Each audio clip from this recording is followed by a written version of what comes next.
All right, lads, and welcome back to another episode of the Off the Line podcast with myself and Jamie. Hello, everybody. Jamie's here. Hey. This week we're going to be doing a weekly bosh, aren't we, Jamie? We are. We're not so We're doing a weekly. weekly bosh. No, well, we've struggled recently because there's been double game weeks and such, and that's quite a lot for me and Jamie to handle mentally to cover game weeks and such. But this week we've been given a reprieve because obviously it's FA Cup week. Mm. This week, so we've been given a little bit of time to cover the past Premier League game week, and it was an eventful one in many ways, Jamie. Yes. A couple of shock results, a couple of last minute goals, and a couple of very dodgy refereeing decisions that we can definitely go over. Yeah. On this episode, what we're going to do is we're going to go over some of the big games from this weekend, depending on based off talking points. We're going to start off with Newcastle against Southampton. It's another victory for Newcastle against the Southampton side that have shipped 11 goals in a week. Starting to get very worrying for them. Yeah. Next up, we're going to talk about Manchester United and Everton. A game that we will discuss further later, of course, but another defensive nightmare for Manchester United has cost them points at home. We'll move on. We'll talk about West Ham and Fulham. Not the game. Not the game. The game was an absolutely turgid affair, but we're going to talk about, obviously, a certain refereeing decision that has led to a lot of controversy in recent days with the reaction on social media and certain things. We'll discuss that later, and we'll finish off talking about arguably the biggest game of the season so far, Liverpool against Manchester City, which was, some would say, predictably one-sided. I don't want to claim anything, but did call it, Jamie. I did call it. Anyway, should we crack on? Yes, let's go. Right, Newcastle against Southampton. This one ended 3-2. Yeah. And it's another bad game for the Saints. Obviously, Newcastle really kind of raced into a 2-0 lead pretty early on. By the 25th minute, they were 2-0 up. And Takumi Minamino got one back. Newcastle good debut for him. Newcastle added to their lead in added time at the end of the first half.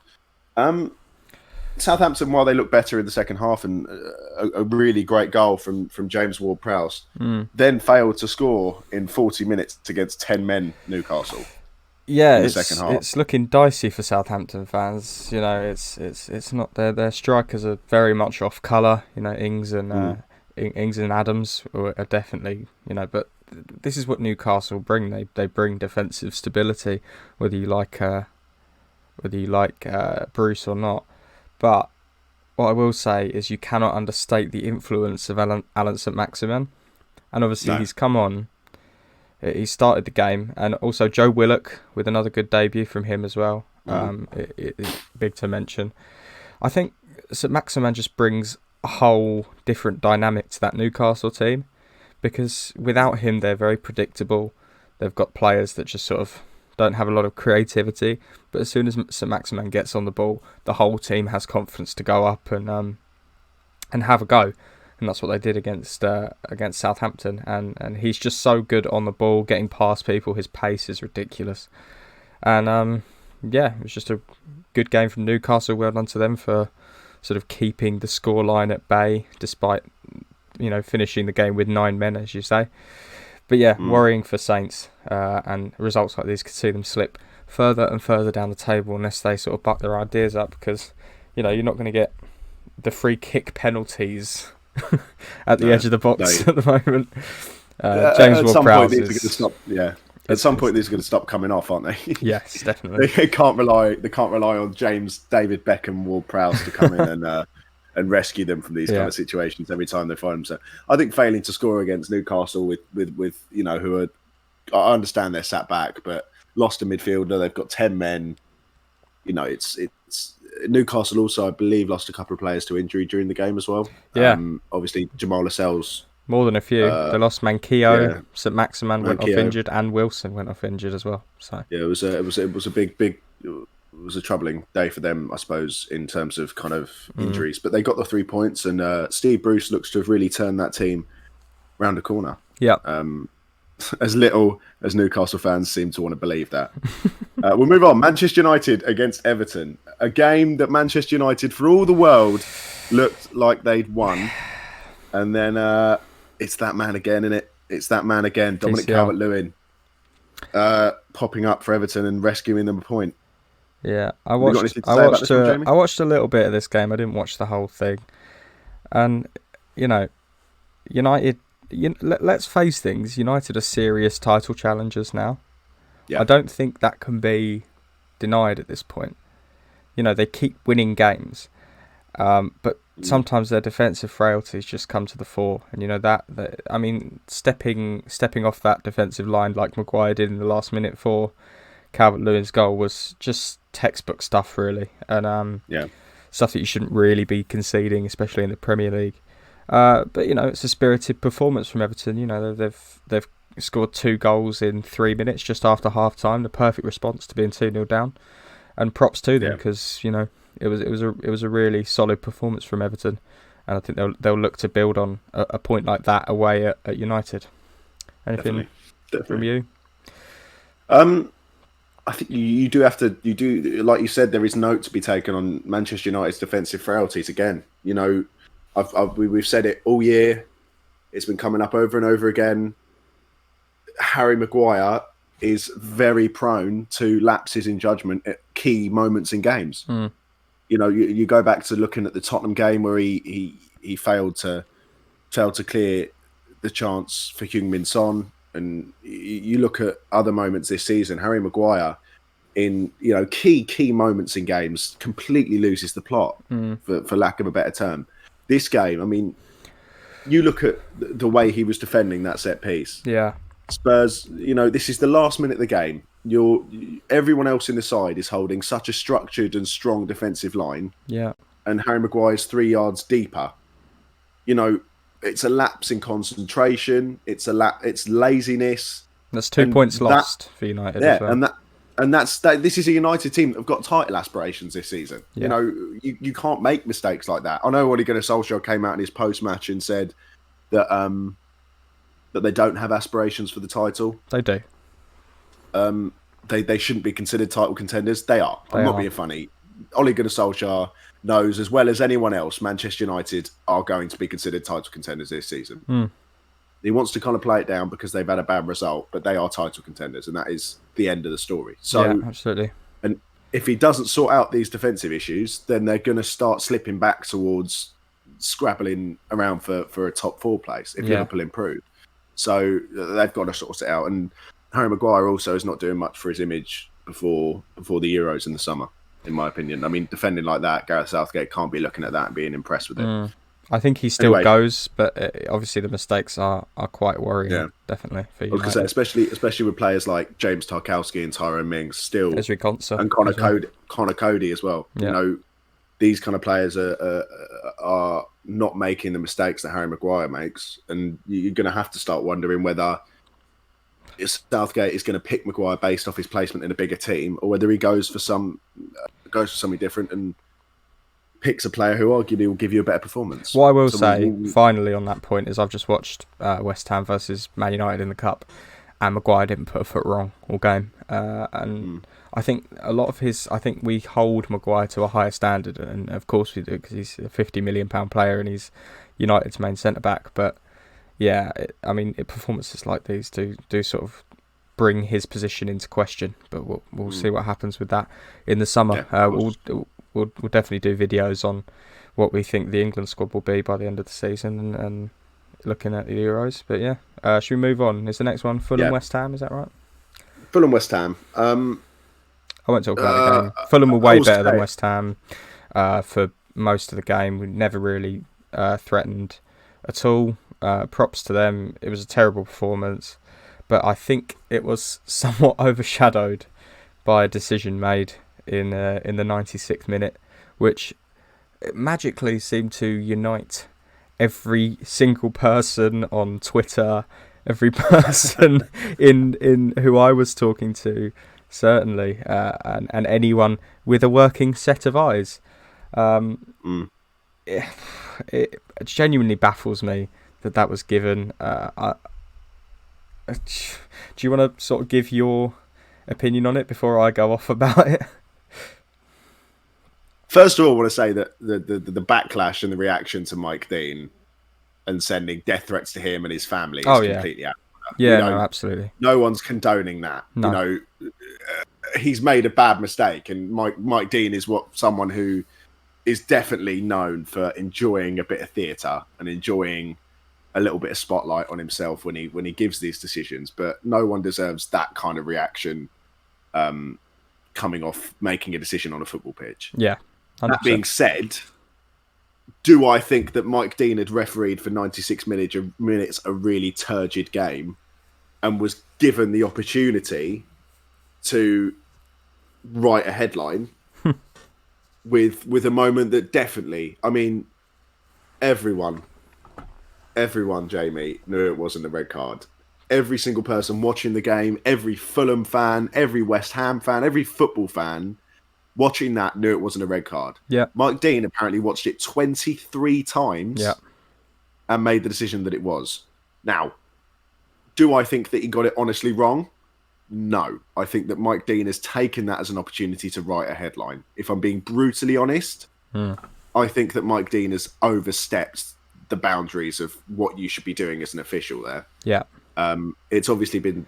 I hope I haven't heard. Has it been subsequently revoked? It has been rescinded. It got rescinded. I think the day after we put in the day after the game we put in the appeal, and the day after that it was rescinded. And Soucek played against Manchester United in the FA Cup, and plays in the next couple of games because he would have missed 3 games, which is a massive loss for West Ham because he's been absolutely fantastic for us this season. Listen, Mike Dean, of course.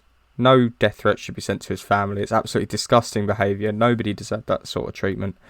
However, that doesn't absolve him from criticism as a referee. No, of course not. And I think, it's 2 red cards in 1 week that have been rescinded. The Jan Bednarek one against Southampton. We had Tom on last week saying, talking about that decision. And I've got a lot of sympathy with that now. It just screams like severe incompetence. It really does. And if he continues to referee elite football matches, because this is the Premier League, man, it's the Premier League. You cannot be making decisions like that. 23 times, as you say, he's viewed that. Lee Mason as well. He should be taken off VAR duties because it's just an absolutely disgraceful decision. The argument was that he's clenched his fist. It just didn't happen. He didn't clench his fist at all. He was trying to get round Mitrovic. Mitrovic even talked to Mike Dean on the pitch and said, "That's not a red card. Don't send him off." Mitrovic, made a bit of a deal of it, which honestly, I'm a little bit annoyed about. But it's a whole hoo-ha over nothing, and 2 red cards rescinded in 1 week. It's just... It baffles me that he's, he should be still allowed to officiate at that level. I was going to say, that's the strange thing. You look at kind of... I mean, I don't know what's going on behind the scenes. I don't know if he's been spoken to behind the scenes, but there doesn't seem to be any kind of punishment for these referees getting these decisions wrong. Yeah. If you, I said this to a few of my friends the other day. If you are at a job, if you're doing your job, just in everyday life, if you are going about your job and going to your job, if you were to get 2 or 3 things a week, wrong, that the company or wherever you work has to fix or has to apologise for, you're going to be in trouble for something. You will be spoken to, and your job will be brought into question. There appears to be no apology from Mike Dean, first of all, for getting these decisions wrong, which I think there should be, because I think there is an element of disrespect to a player when you send them off and you could potentially open their careers up to trouble. They could end up fined. They could end up, if they fall out of the starting lineup, someone else comes in, and then they spend an elongated amount of time outside of the starting lineup. You can really affect a player's career with a red card, and I worry that referees now, with the aid of VAR, are just flippantly throwing them around for everything. Yeah. And it's becoming a real issue. And referees are not receiving the due punishments that they should be receiving for getting these things wrong. They're not advocating or taking ownership of the decisions. They're not apologising for them. And it is starting to look like this is more of an issue to do with officials than it is to do with the actual system of VAR. Yeah. How you can look at that and think it's a red card is beyond me. It's baffling. This is, I could sit here and go on about it for hours. This is exactly what VAR was brought in. This is exactly what VAR was brought in to fix, and it's just baffling that they continue to get things like this wrong. It's like I said, both of us could sit here and shout until we're red in the face, but I suppose we just have to hope that we just the powers want that be some consistency in the decision making, consistency in the application of the rules, consistency in the rules. It really does baffle a lot of football fans, and a lot of people are falling out of love with the sport because of it, and that's not what we want to see at all. Jamie Redknapp immediately in the aftermath went. It was just sat there with Bobby Zamora. It was just baffled, absolutely baffled, as was everybody on Twitter. And it really does. As you say, it affects a player's career. Tomas Soucek hasn't received a red card in 200 games of his career, and just doesn't look like the sort of player that's going to elbow someone in the face.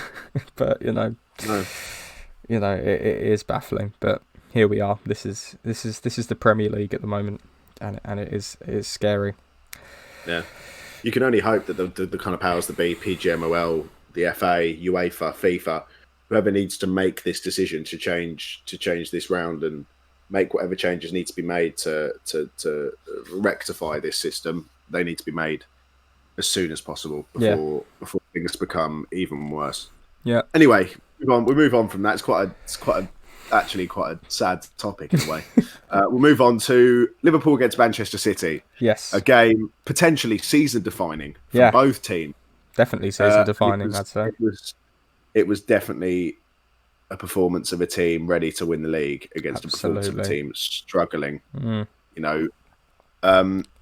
A special mention to Philip Foden, who is every single week now proving he is good enough to be considered as one of the best in the league. Absolutely. Not just one of the best young players, but out and out in his own right, one of the best players in the league. Absolutely superb again for Manchester City. Dancing between defenders, scoring a great goal, setting a goal up. You can't teach that kind of talent. He's a fantastic player, and City are very lucky to have him. Yeah. Have you got anything else? I mean, Gundogan was brilliant as well. Have you got anything else to say about City's performance? We'll move on to kind of talking about Liverpool in a second, but have you got anything to talk about with Manchester City? They're just a complete team, really, aren't they? They're so complete as a unit, and the players that they've got are just performing out their skins. You see players like Ilkay Gundogan, who especially deserves a mention. Despite the penalty miss earlier on in the game, and it was a very poor penalty. You've got to be testing the keeper there at least, putting it on target.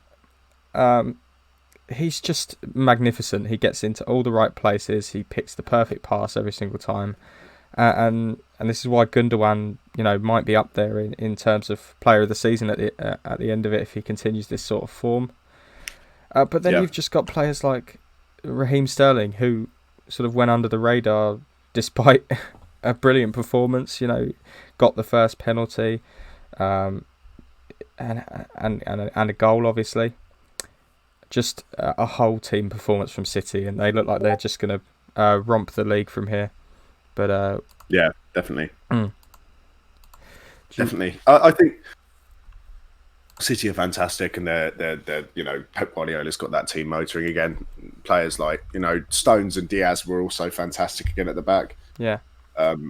We'll talk about the penalty decision at length in a minute, because I think there is something to be said about that as well in terms of refereeing. But Stones and Diaz were fantastic again. Gundogan was remarkable in the middle of the pitch. You think Liverpool lost 4-1 and City also missed a penalty. Yeah. It does speak volumes about where these two teams are in terms of confidence, standing ability, a lot of things. And obviously the news about Jurgen Klopp's mum's come out today, whether that would have affected him, whether it would have affected Liverpool's performance as a whole. It's possible. You know, I don't want to speculate on that because it's obviously quite a raw topic at the moment. Yeah. I wouldn't want to speculate on whether that would affect Jurgen Klopp. I don't think so. Personally, I think he's a remarkably professional man and a remarkably professional manager. I will say, obviously, rest in peace to her. It's a horrible thing to happen to Klopp, especially with the travel restrictions that are going on between the UK and Germany at the moment. He can't go back and sort of go to the funeral and that sort of thing, and that must be absolutely horrible for the Klopp to endure. Yeah. But we're just purely talking about Liverpool's performance. Nothing to do with Klopp, you know. We'll move on to sort of the performance. They started off with Henderson again at centre back, despite sort of having their new signing Kabak on the bench, and Nat Phillips as well, who hasn't played poorly at all in the past couple of games. It's tricky because I feel like Henderson improves that midfield so much that I feel like it would have been probably a wiser decision to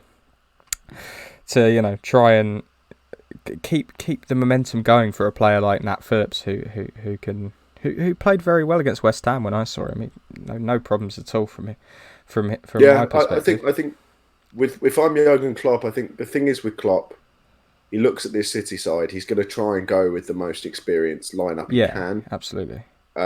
He obviously played Curtis Jones in the midfield, but out of all the midfielders, I thought Curtis Jones actually had the best game. Yeah.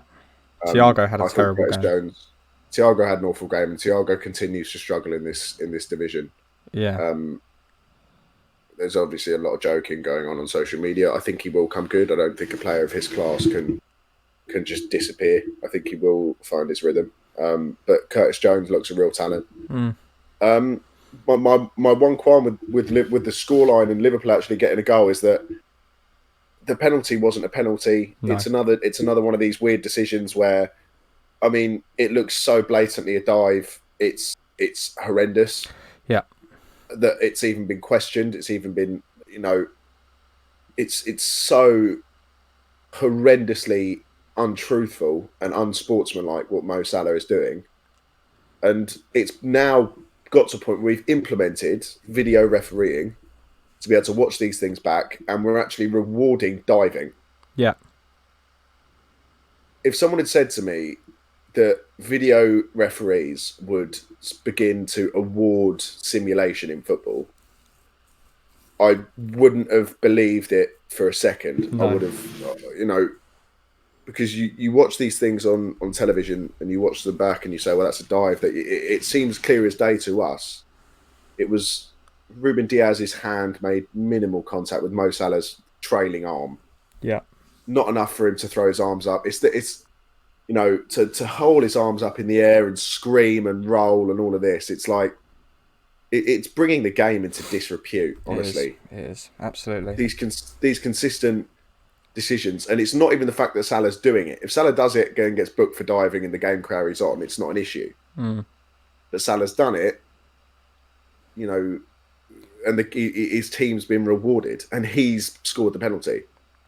So it's exhausting actually to watch it happen over and over again. Another weekend full of VAR controversy, which has overshadowed. Yeah, I think officials' controversy was more this week than the actual application of VAR. Yeah. Listen, it is absolutely stupid that that's being given and barely being checked, and but that shouldn't overshadow a really good City performance. Obviously, Salah's like this. He's done it before. He'll continue to do it. It gets him penalties. It gets his team penalties, and he's going to do whatever it takes to win because that's his mentality. He played a game against West Ham earlier in the season where, it's the arms up, it's the legs up, it's the throwing back of the head, and it's the fall into the ground. And even with minimal contact, it's still given as a penalty. It's so poor, and I can't believe that's the state of our game at the moment. But here it is, anyway, I'll move on briefly. Alisson absolutely lost it with those mistakes that he made. I don't think that's very typical Alisson, and I think he will bounce back from that. But the mistakes that he made were so blatant and so...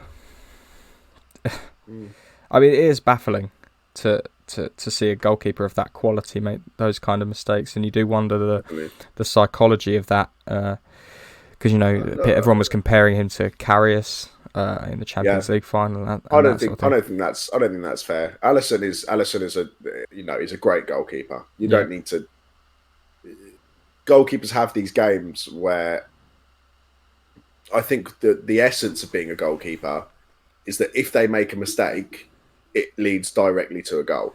Yeah, and I think Alisson was suffering from making one initial mistake, and his head went for that amount of time, and it cost his team. It happens. Goalies make mistakes. You have to, and it will be a mark on the kind of player he is now. How he bounces back and how he comes back and performs in the next few games, because City, Liverpool are going to need him to recoup from that very quickly mentally. Yeah. Sometimes players don't. Look at Kepa. You look at a player like Kepa. He was making mistakes and he couldn't recuperate the mental side of his game quick enough. That's just the reality of sometimes the way that goalkeepers deal with situations. Dead on. Anyway, overall, great performance from Manchester City, and they blew Liverpool away and now look like clear favourites to come away with the league at the end of the season. Should we move on to doing a few predictions? Yeah, we'll just do a couple. The big games of the weekend. We'll start on Saturday, 12:30 kickoff. Leicester City at home against Liverpool. It's another huge game, isn't it? In the context it's a massive game of top four. And even Leicester's title aspirations as well. I don't think Leicester are out of it as well. You talk about City and United and Liverpool as the only title contenders. I don't think Leicester are out of this at all. And with the result against Liverpool, that could really sort of launch pad them to the higher end of the table at the end of the season. Obviously, they'll be looking to avenge the reverse fixture. I think Liverpool won sort of 3-4-0 and it was quite handed. But, this Leicester side has this result in them, I think, definitely. And I think with the Liverpool side that are just so low on confidence and obviously facing a lot of uncertainty at the moment. I think, you've got to remember this is a Leicester side that's picked up results against Tottenham, Chelsea and City this season so far. This is these guys. This is not Leicester City of kind of 2-3 years ago that had just won the league and we're going to finish 8th or 9th. Yeah, just sort of cruising. This is Brendan Rodgers. Brendan Rodgers has rejuvenated this side into a team that are now definitely a top 6 team. Yeah, 100%. Yeah, undoubtedly a top 6 side. And I think Liverpool could struggle away at Leicester. It's especially given their lack of defensive, stability at the moment. You're playing against Harvey Barnes, Jamie Vardy, James Maddison. These very powerful attacking presences. Yeah, and it's going to be a tough game. I'm going to say Leicester are going to get a win. I think Leicester will win 2-0. I think Liverpool are in a rut at the moment. Are really struggling for form, and Leicester City could well come away with a decent result here. So I'm going to say Leicester are going to win 2-0. Yeah, I'd normally say a draw for this game, but I'm actually gonna go Leicester here as well. I think a narrow sort of 2-1, 1-0 win, 1-goal margin win for Leicester. I just think Liverpool are so low on confidence at the moment, and I think there's a bit of a negative atmosphere around the club. So we'll see what happens with them. But we'll move on to later in the day. Man City versus Spurs, massive game for both teams. Again, it's another tester for City. They obviously lost the reverse fixture to Spurs at White Hart Lane.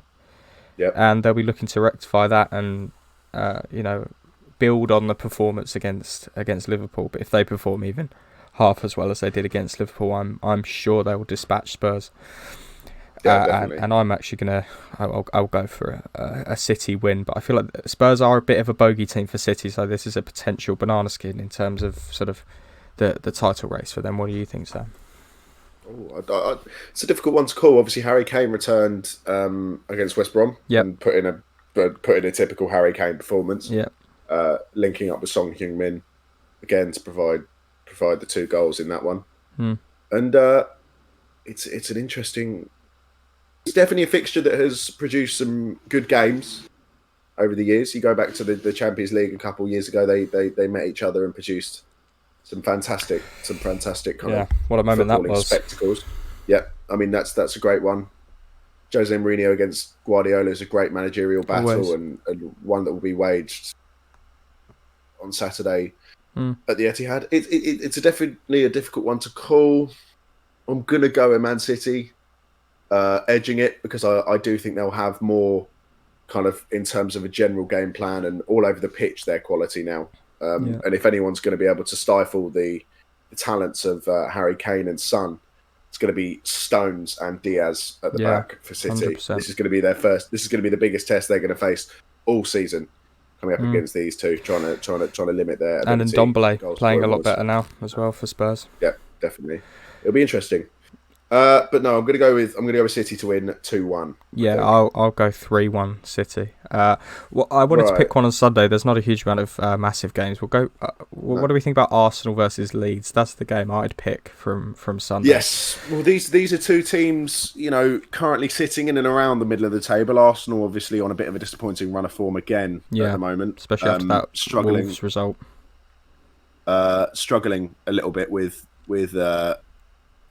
some press at the moment, obviously with Loney William Saliba having a bit of a having an interesting time of things at the moment. I wouldn't recommend anyone who's listening to look any further into that. It's a bit of a disturbing topic.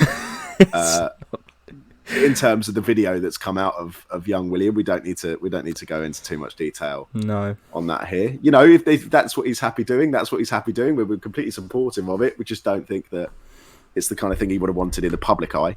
But Arsenal Leeds, it's difficult to call. I think Arsenal's kind of balanced Mikel Arteta approach will counteract Leeds' gung-ho, swashbuckling, attacking style quite well.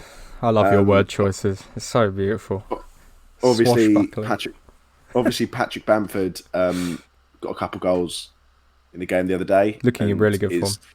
Slowly rediscovering some form. He did have a bit of a slump, but he's slowly coming back into the fold now as one of the better goal scorers in the Premier League. Yeah, and Rafinha as well.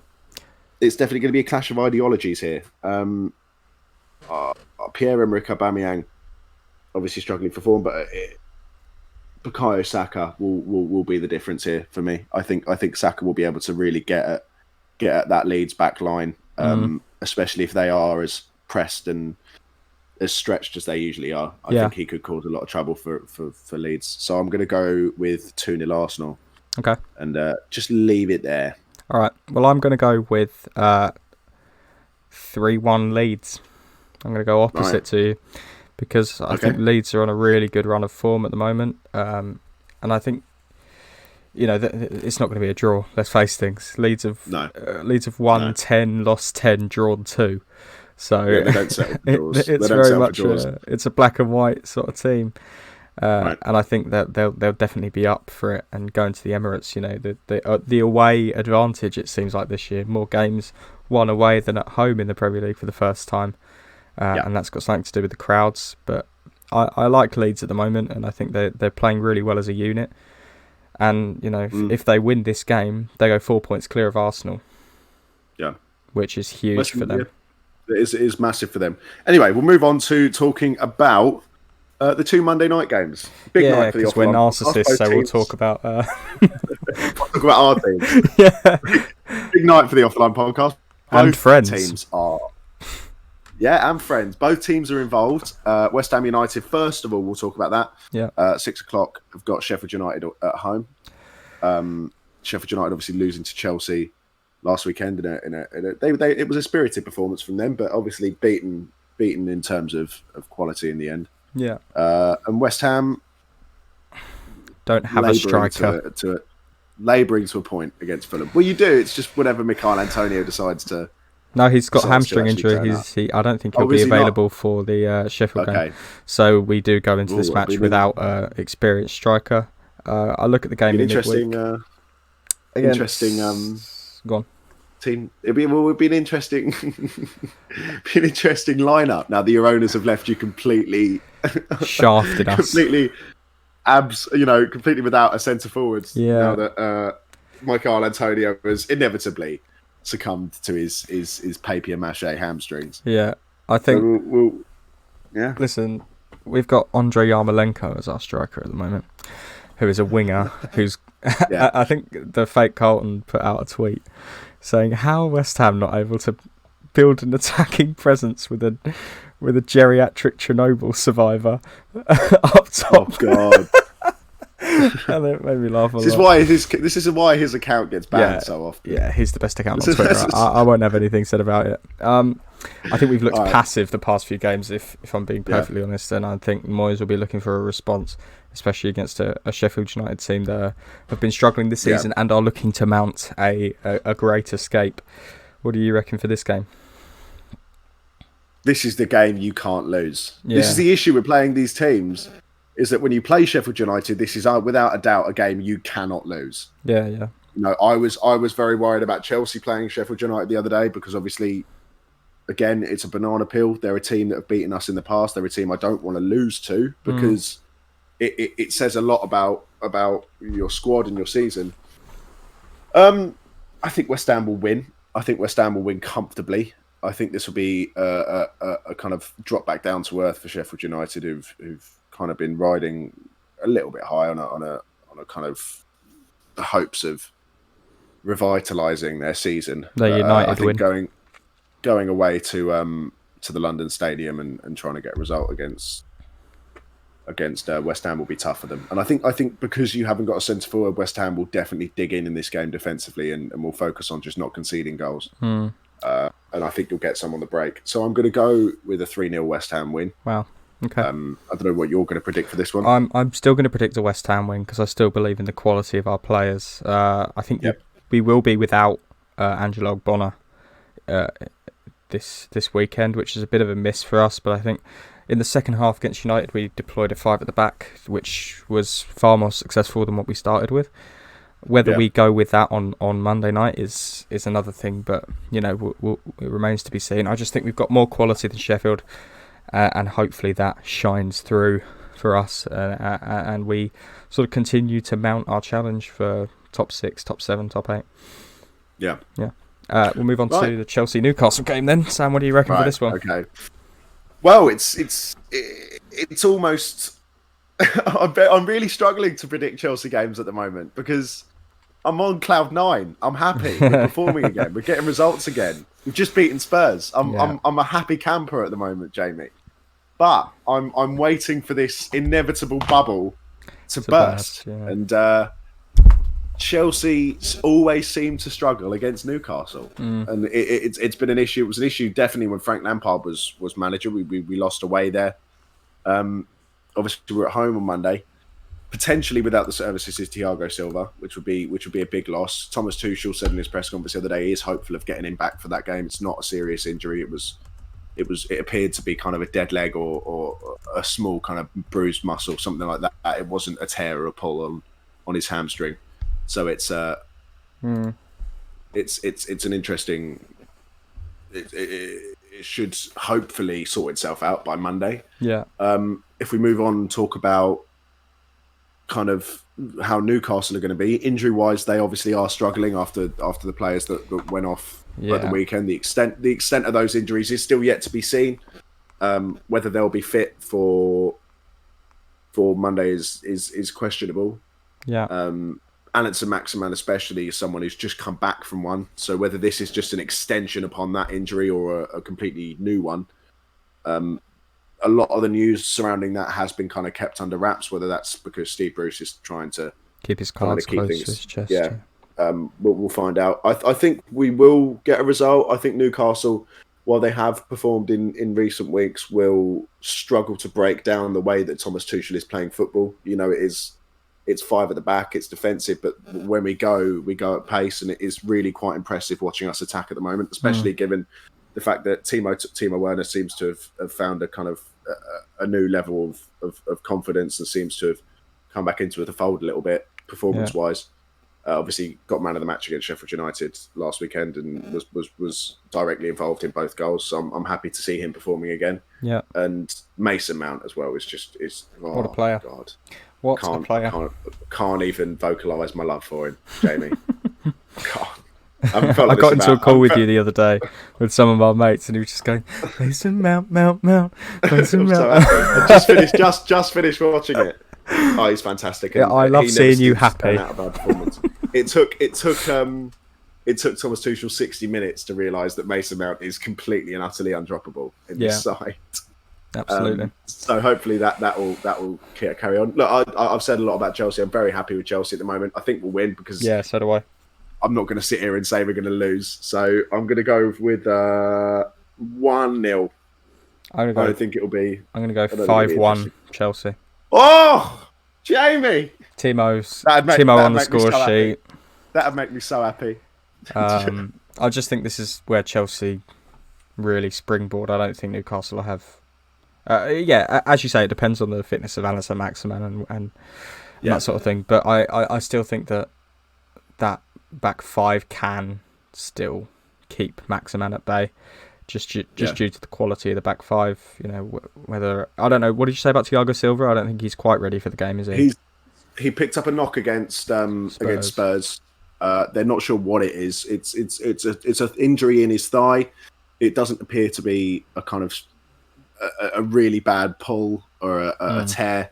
It's more of a kind of impact injury, or it's a very small tweak. And Thomas Tuchel said in his press conference the other day, he's hoping that he'll be back by Monday. It's going to be a push, but fitness wise, he's hoping that with a player like Thiago Silva, he'll be back by Monday. Obviously, with players up at the age of kind of 35, 36, you do have to be careful with these kind of injuries because they're not young bodies anymore. They can be affected a lot more. So I don't think we'll be rushing him back into the side. I think to be honest, Anders Christensen did a good enough job against Sheffield United and can fill in the gap there. There's a lot less stress on each of those centre back positions now that there's three of them. Yeah, definitely. So it'll be an interesting one. But I think either way we should be able to pick up a result. And I'm glad that you seem to think that this is where we kick it up a gear and start battering teams. So I'm happy about that. Okay. And we'll leave it there. Yeah. Take us out. I'll take us out.